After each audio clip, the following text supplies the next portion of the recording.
Sa kauna-unahang pagkakataon, Raymart Santiago nagsalita na nga hinggil sa mga naging paratang sa kanya kamakailan lamang ni Inday Barreto sa naging interview nito kay OG Diaz. Ayon kay Raymart, ilang araw ko ring pinag-isipan kung kailangan ko pa bang personal na magsalita kahit mas matimbang sa akin na manahimik na lang. Siguro ay kailangan ko ring ilabas kahit paano ang aking saloobin para sa aking kapayapaan. Patuloy ng kanyang mensahe, ayon kay Raymart, sa loob ng halos 13 taon, pinili kong manahimik at idaan ang lahat sa tamang proseso. Naging mahirap ito dahil ang pangalan na iningatan at ipinamana ng aking mga magulang ay nadungisan dahil sa mga kasinungalingan at maling akusasyon. Masakit dahil may mga anak kaming nakakaintindi na at naaapektuhan ng kanilang mga naririnig at nababasa sa media. Nakakadismaya dahil kung makapagsalita ang iba ay akala mong naging bahagi sila ng aming buhay at ang lahat ay alam nila. Sa kanyang naging pahayag, sinabi ni Raymart na kahit na ganoon, alam ko na ang pananahimik ang mas makabubuti para sa amin, kanya-kanyang pamilya at mga anak. At alam ko at ng mga tunay na nakakakilala sa amin ang katotohanan.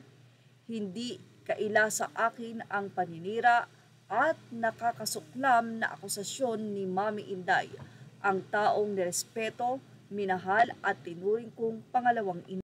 Ayon pa sa kanya, pero nakakagulat dahil yung tao na dapat na higit na nakakakilala sa kanyang anak, ang taong siya mismong walang humpay sa paghingi ng paumanhin sa akin noong mga nagdaang panahon ay siya ngayong nagbitaw ng mga kasinungalingan.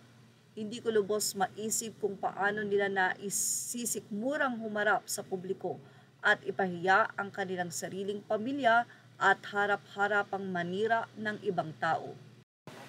Hindi man naging perpekto ang aming pagsasama, malinaw sa aking konsensya na kailanman ay hindi ko nagawa o magagawa ang mga paratang nila.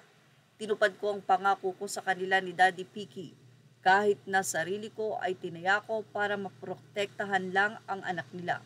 Higit sa lahat, mahal na mahal ko ang aking mga anak at binigay ko ang higit pa sa nararapat.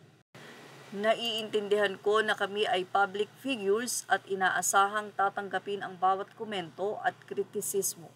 Ngunit sa pagkakataong ito, hindi naman siguro kalabisan na hilingin ko na ang bawat isa ay umiwas sa pagpapahayag ng mga bagay na maaaring makasakit at makasama sa kapakanan ng bawat isa, lalo na sa aming mga anak at sa kanilang kinabukasan.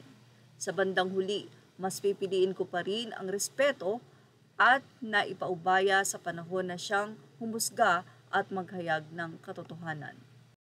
Images are all credit to the rightful owners. Thank you for watching. Please like, share, and subscribe.